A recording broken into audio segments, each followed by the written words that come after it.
Dear fellow human,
find out on Wikipedia which are the biggest tech companies.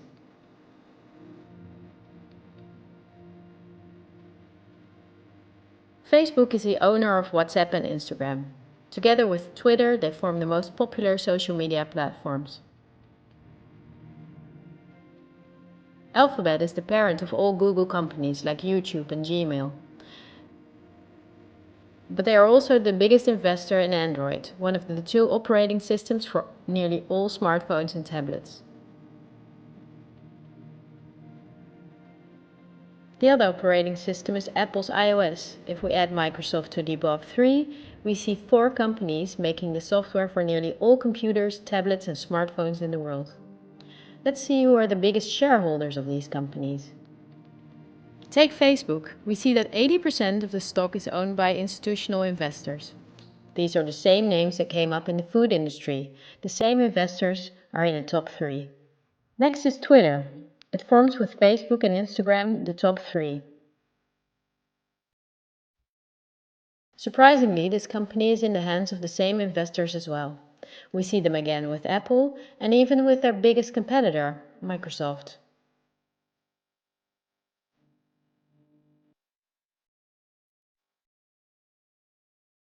Also, if we look at other big companies in the tech industry that develop and make our computers, TVs, phones and home appliances, we see the same big investors that together own the majority of the stock.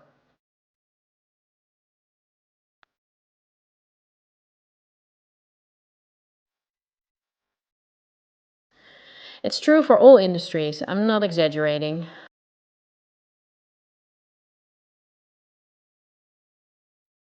One last example. Let's book a holiday. On a computer or smartphone, we search for a flight to a sunny country on Skyscanner or Expedia. Both are from the same small group of investors. We fly with one of the many airlines, many of which are in the hands of the same investors and of governments, as is the case with Air France-KLM. The plane we board is in most cases a Boeing or an Airbus, also owned by the same names. We book through Booking.com or Airbnb, and when we arrive we go out for dinner and place a comment on TripAdvisor. The same big investors show up in every aspect of our trip. And their power is even bigger because of the kerosene is from their oil companies or refineries. The steel from which the plane is made comes from their mining companies. This small group of investment firms and funds and banks are namely also the biggest investors in the industry that dig for raw materials.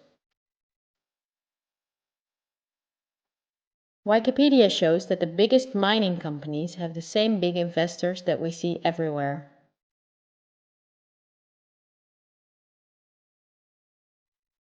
Also the big agricultural businesses on which the entire food industry depends. They own Bayer, the parent company of Monsanto, the biggest seed producer in the world.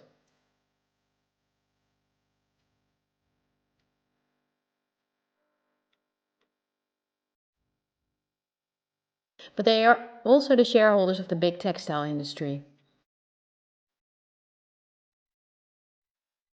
And even many popular fashion brands who make the clothing out of the cotton are owned by the same investors.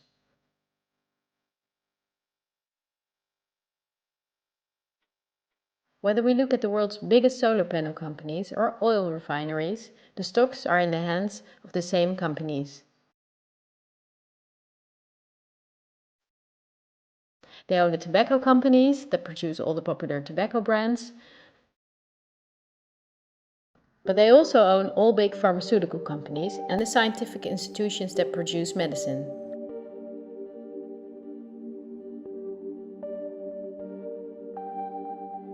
They own the companies that produce our metals and also the entire car, plane and weapon industry, where a great deal of the metals and raw materials are used.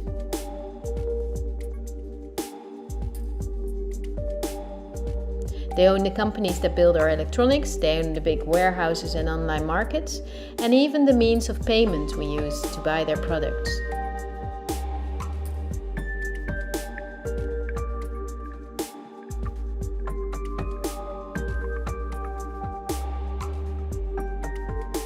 To make this video as short as possible, I only showed you the tip of the iceberg.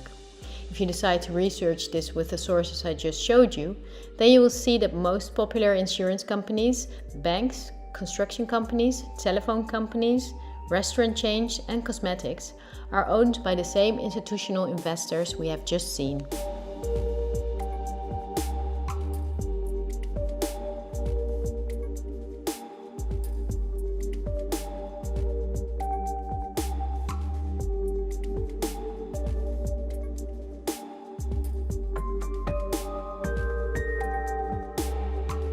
These institutional investors are mainly investment firms, banks, and insurance companies. In turn, they themselves are owned by shareholders, and the most surprising thing is that they own each other's stocks.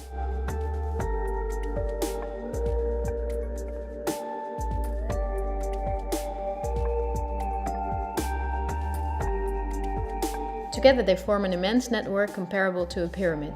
The smaller investors are owned by larger investors. Those are owned by even bigger investors. The visible top of this pyramid shows only two companies whose names we have often seen by now. They are Vanguard and BlackRock. The power of these two companies is beyond your imagination. Not only do they own a large part of the stocks of nearly all big companies, but also the stocks of the investors in those companies. This gives them a complete monopoly.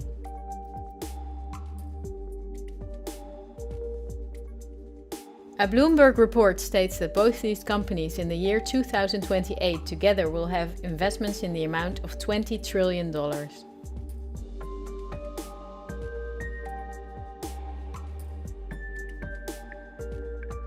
That means that they will own almost anything. Bloomberg calls BlackRock the fourth branch of government because it's the only private agency that closely works with the central banks.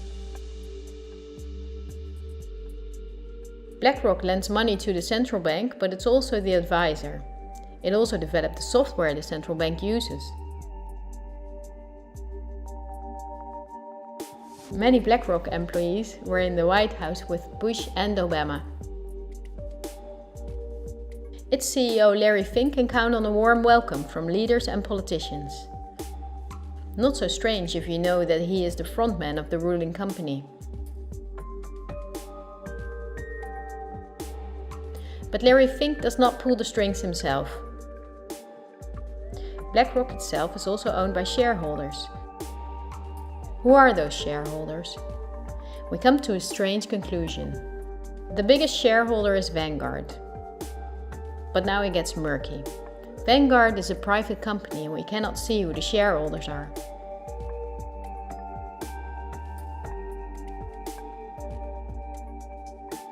The elite who own Vanguard apparently do not like being in the spotlights. But of course they cannot hide from who is willing to dig.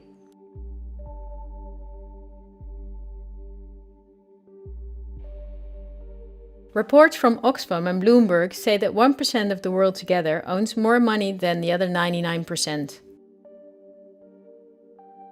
Even worse, Oxfam says that 82% of all earned money in 2017 went to this 1%.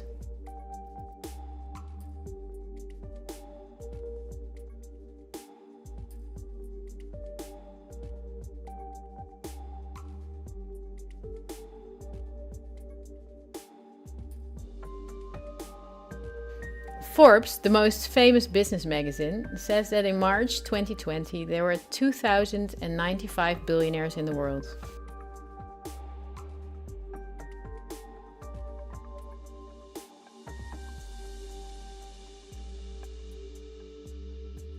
This means that Vanguard is owned by the richest families in the world. If we research their history, we see that they have always been the wealthiest, some of them even before the start of the Industrial Revolution. Because their history is so interesting and extensive, I will make a sequel. For now, I just want to say that these families, of whom many are in royalty, are the founders of our banking system and of every industry in the world. These families have never lost power, but due to an increasing population they had to hide behind firms like Vanguard, of which the stockholders are the private funds and non-profits of these families.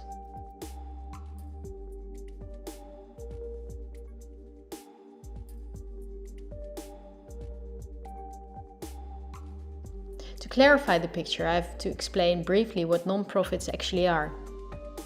These appear to be the link between companies, politics and media. This conceals the conflicts of interests a bit.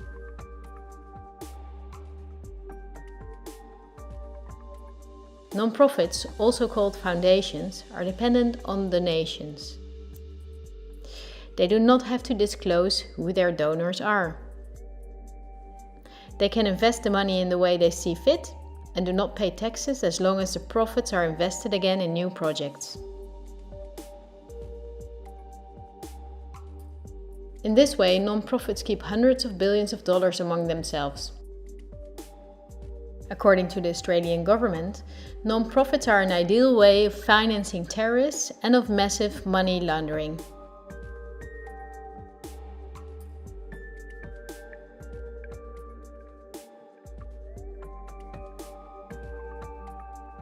The foundations and funds of the families that are the richest stay in the background as much as possible. For issues that get much attention, the foundation of philanthropists are used that are lower in rank but very rich.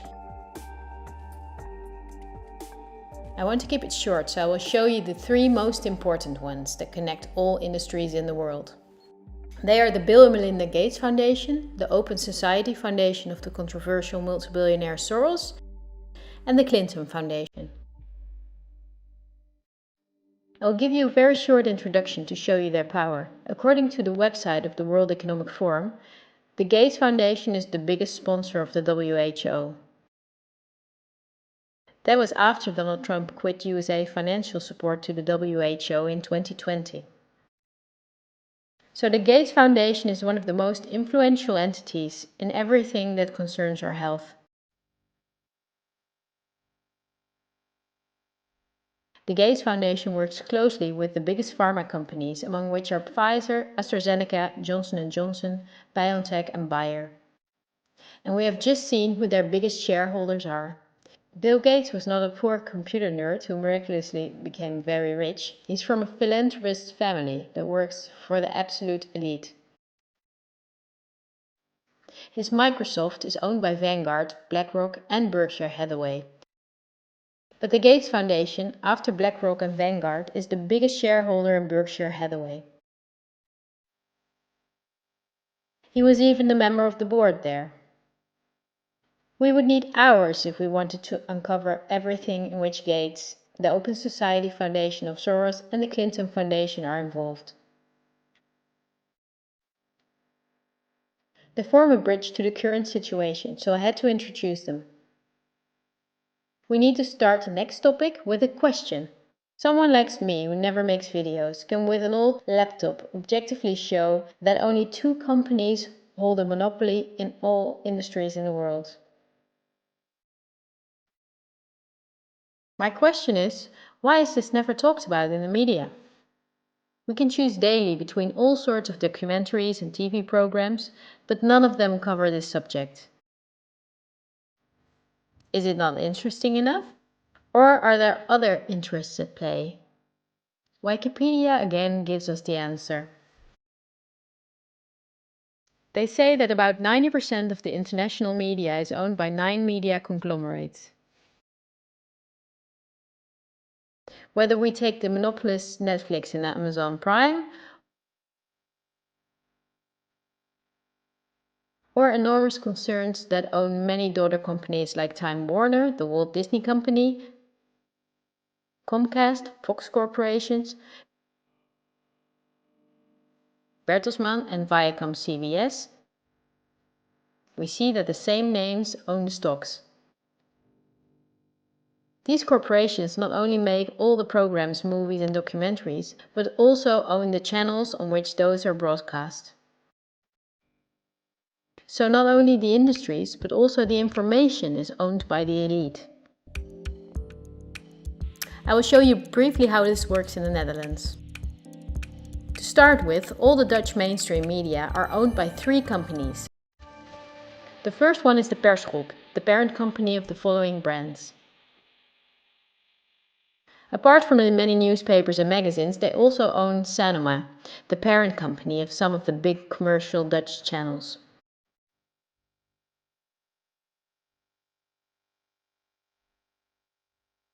Many media outlets from abroad, like VTM, are also owned by the Persgroep. The second one is Mediahuis, one of Europe's biggest media concerns. In the Netherlands, Mediahuis owns the following brands: Until 2017, also Sky Radio and Radio Veronica were owned by Media House, as were Radio 538 and Radio 10. And then there's Bertelsmann, which is one of the 9 biggest media firms. This company owns RTL, that owns 45 television stations and 32 radio stations in 11 countries. But Bertelsmann is also co-owner of the world's biggest book publisher, Penguin Random House.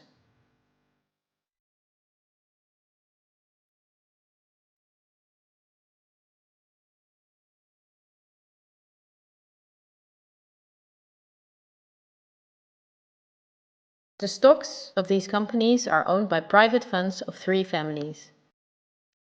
Those are the Belgian Van Tillo family, the Belgian Lyssen family, and the German Bertelsmann Moon family.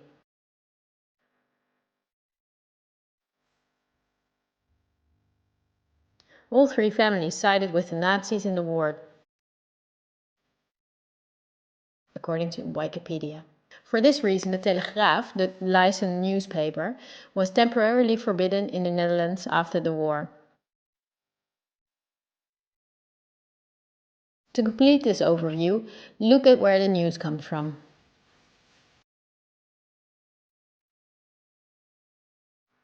The daily news of all these media outlets, the diverse news media, do not produce news.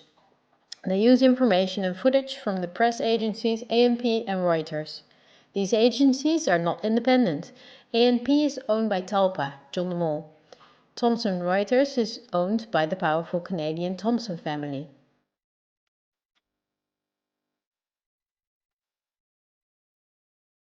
The most important journalists and editors working for these agencies are a member of a journalism agency like the European Journalism Centre.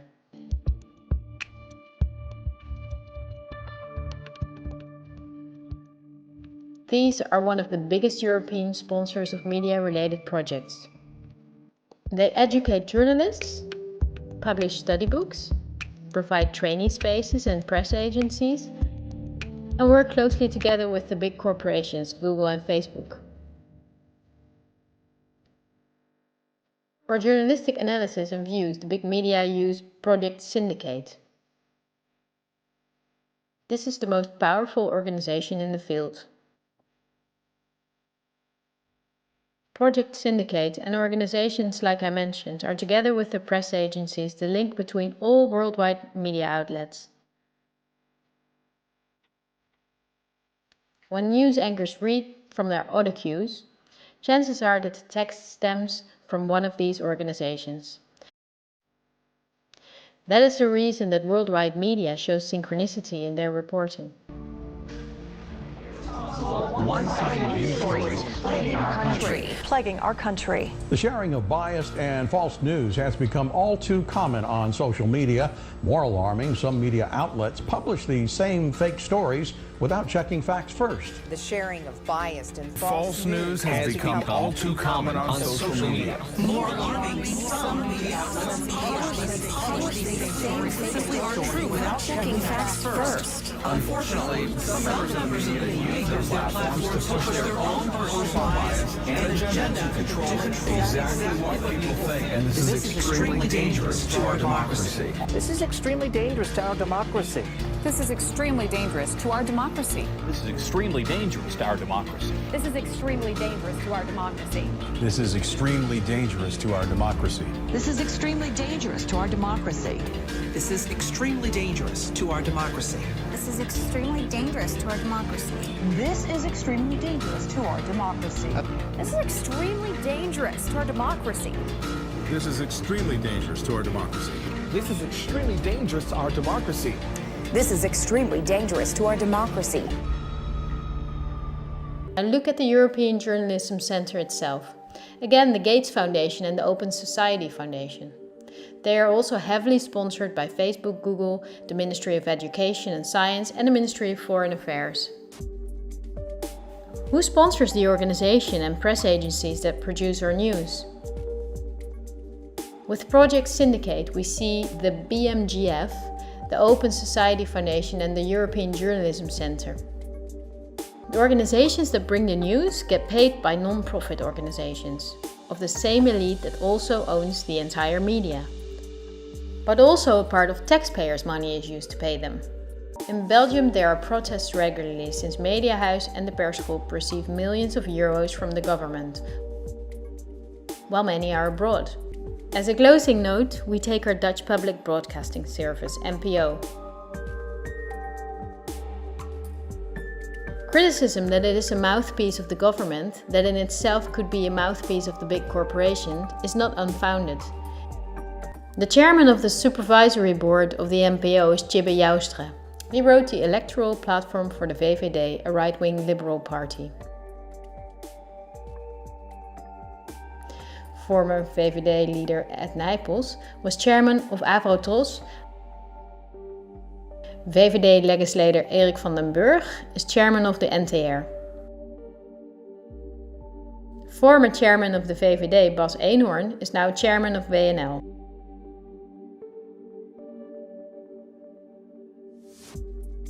Former PvdA State Secretary Martijn van Dam controls the distribution of benefits to the NPO and sits in the board of the NPO.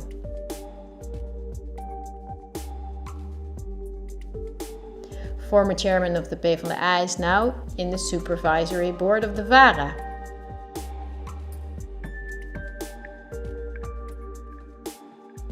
CDA politician Paul Roep is chairman of the supervisory board of KRO NCRV. The partner of D66 minister Ollegren, Irene van Brekel, is editor-in-chief of the news comedy Lubach.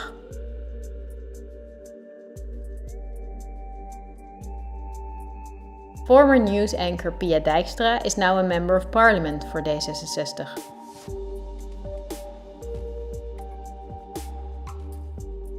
Well, this was a lot to chew on, and I tried to make it as short as I could. I only used examples that I thought were necessary to create a clear overview. This helps to better understand our current situation, that can shed new light on past events.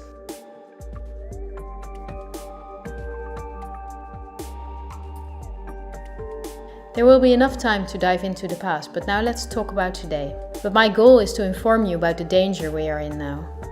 The elite governs every aspect of our lives, also the information we get, and they depend on a cooperation to connect all industries in the world to serve their interests. This is done through the World Economic Forum, among others, a very important organization.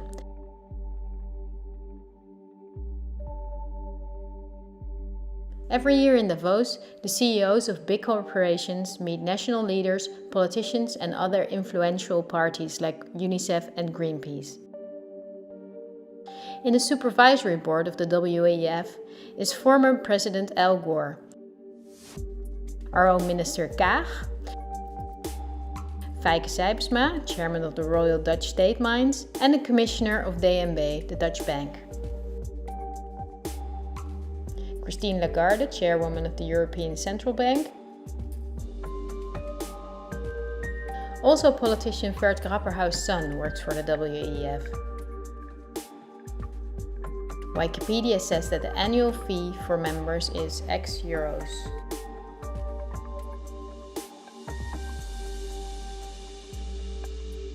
But over half of her budget comes from partners who pay the cost for politicians who otherwise could not afford membership. Wikipedia also mentions this.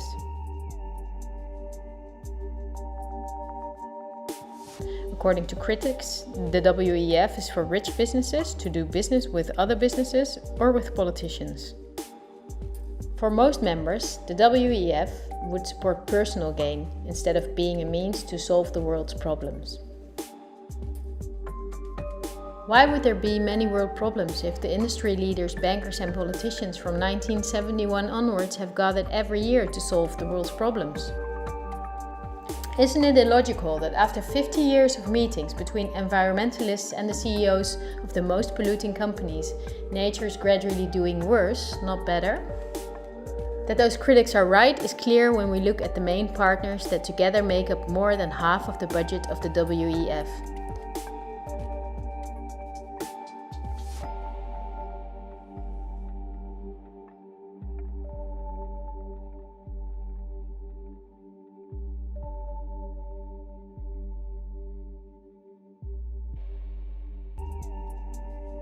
because these are BlackRock, the Open Society Foundation, the Bill and Melinda Gates Foundation, and many big companies from which Vanguard and BlackRock own the stocks.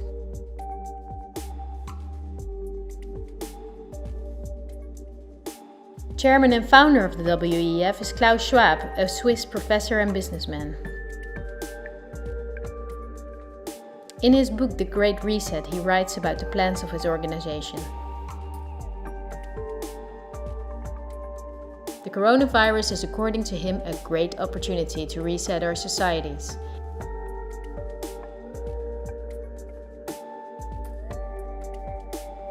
He calls it Building Back Better.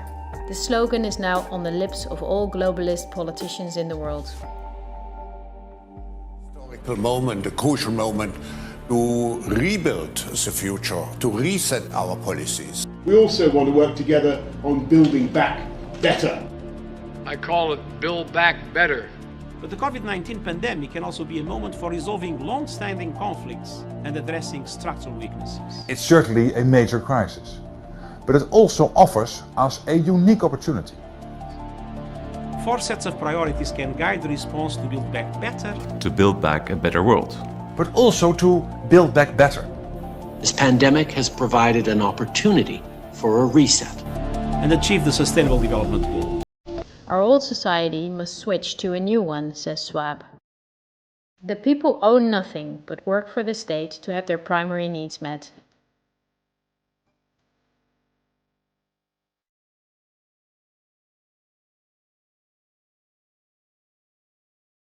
The WEF says it's necessary.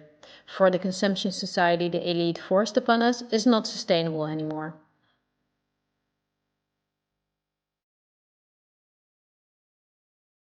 Schwab says in his book that we will never return to the old normal. And the WEF published a video recently to make clear that by 2030 we will own nothing, but we will be happy.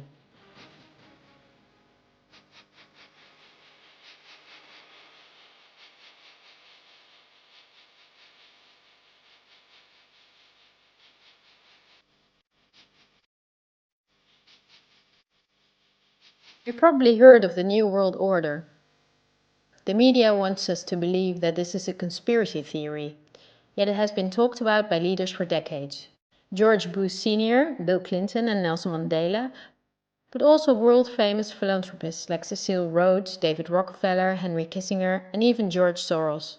We have before us the opportunity to forge for ourselves and for future generations a new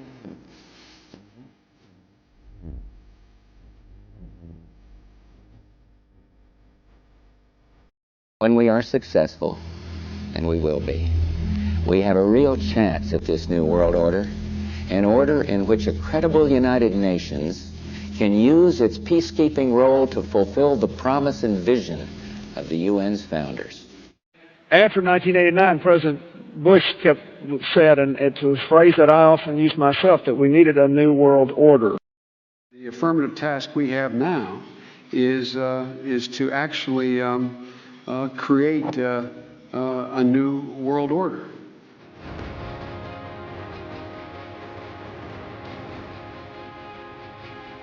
The UN presented in 2015 their controversial Agenda 2030. It is almost identical to the Great Reset of Klaus Schwab. The UN wants to make sure, as does Schwab, that in 2030 poverty, hunger, pollution and disease no longer plague the earth. Sounds nice, but wait till you read the small print. The plan is that Agenda 2030 will be paid by us, the citizens. Just like they ask of us now to give away our rights for public health, they will ask us to give away our wealth to battle poverty. These are no conspiracy theories. It is on their official website. It comes down to this. The UN wants taxes from Western countries to be split by the mega corporations of the elite to create a brand new society. The new infrastructure because fossil fuels are gone in 2030. For this project, the UN says we need a world government, namely the UN itself.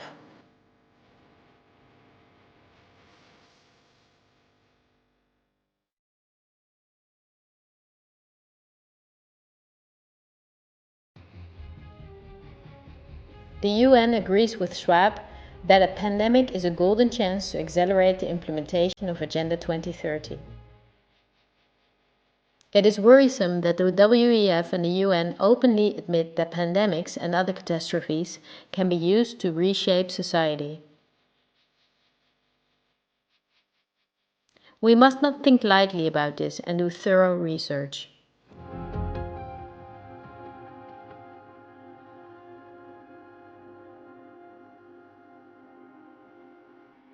On Friday, October 18, 2019, months before the pandemic was announced, a gathering was held in the Pierre Hotel in New York City. It was a meeting for very important persons. Present were politicians, highly credited health experts, and pharmacologists. The goal of the gathering was the simulation of a worldwide pandemic. Could be a coincidence, right? But as an example, they used the coronavirus. The simulation covered how the virus would develop and how it could only be detained if people cooperated in industries, governments, and government agencies. Again, a new world order to save us. Is it surprising when I tell you that this gathering, Event 201, was organized by the World Economic Forum, the Bill and Melinda Gates Foundation, and the Johns Hopkins Institute? This is no conspiracy theory. Look on the official website of Event 201. At this point, you may not be surprised anymore that the Robert Koch Institute, just like any other public institute, is closely connected to Gates' WHO, and that it created a similar simulation in 2012.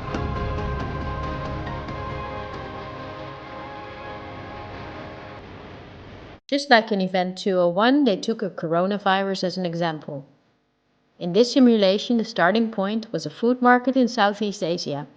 A coronavirus would jump from an animal to a human. In the simulation, it takes some weeks for the Chinese to discover the virus. In this way, it can spread all over the world. A simulation is made of the next 3 years of lockdowns, destroyed economies, and the impacts on society, riots and protests included. I won't go into the details, look it up on the website of the German government. Lastly, I would like to show you part of a talk of virologist Mark van Ranst, which he held on January 22nd, 2019 in Chatham House. The Chatham House organization is financed by the elite corporations and also by the Gates Foundation. This is an important non-profit in London where important figures gather to talk about the world's problems. The Chatham House Prize was given to Hillary Clinton, Melinda Gates and John Kerry. During the talk, our own Ab Oosterhuis is in the front row. Van Ranst explains how he misled the people during the swine flu. He triggered fear by death numbers without context and media manipulation. He laughs as he tells how he made sure that the vaccines of the pharmaceutical companies he was working for then were accepted by many fearful people.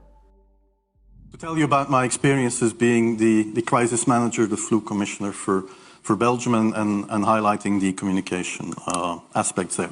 And then you have one opportunity to do it right. I mean, day one is so important. In day one, you start your communication with the press, with the people, and you have to do it right. I mean, you have to go for one voice, one message. In Belgium, they chose to appoint a non-politician to do that. And I have no party affiliations, and it makes things a little bit at that time.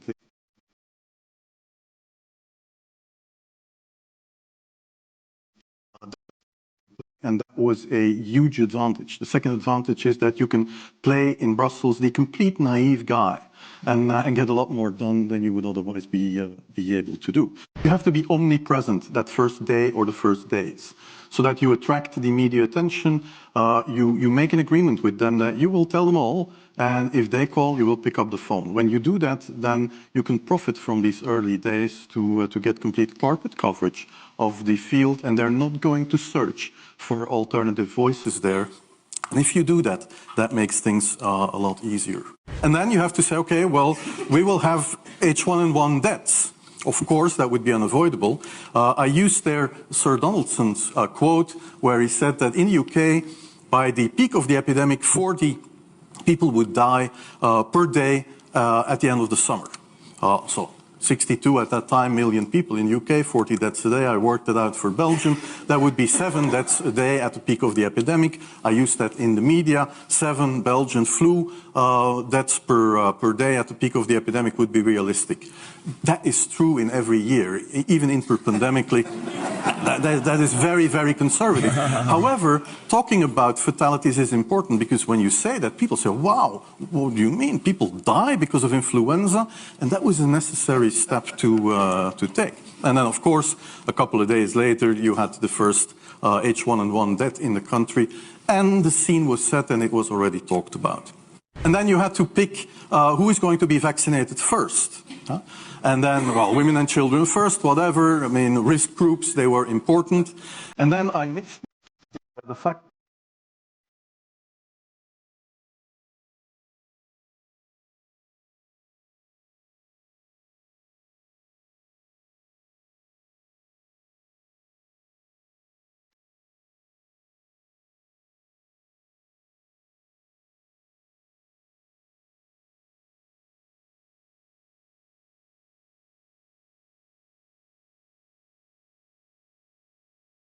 This is Van Ranst is raving mad, but it worked. We could talk for hours about the virus of which the survival rate is 99.98% and about the incomprehensible rules that destroy our society. Millions of entrepreneurs are broke, countless people died in loneliness, in care homes, separated from their families. This is no life. But we know enough facts now that place the corona rules in a much clearer perspective. The perspective of the elite. Big BlackRock and Big Vanguard do not benefit from borders, import taxes and real diversity. Only by means of fear and media manipulation can they contain us.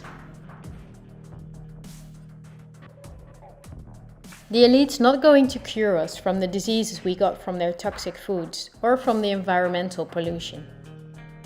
If we did not get sick, the pharmaceutical industry would collapse. Nothing sells better than fear is the slogan of virologists like Van Ranst. You're going to be surprised, like I was, that we have often been warned. I think we're being run by maniacs. If anybody can put on paper what our government and the American government, etc., and the Russian, Chinese, what they are actually trying to do, I think they're all insane. But I'm liable to be put away as insane for expressing that. That's what's insane about it. With this video, I reach out and hope to bridge the ever-growing gap between us.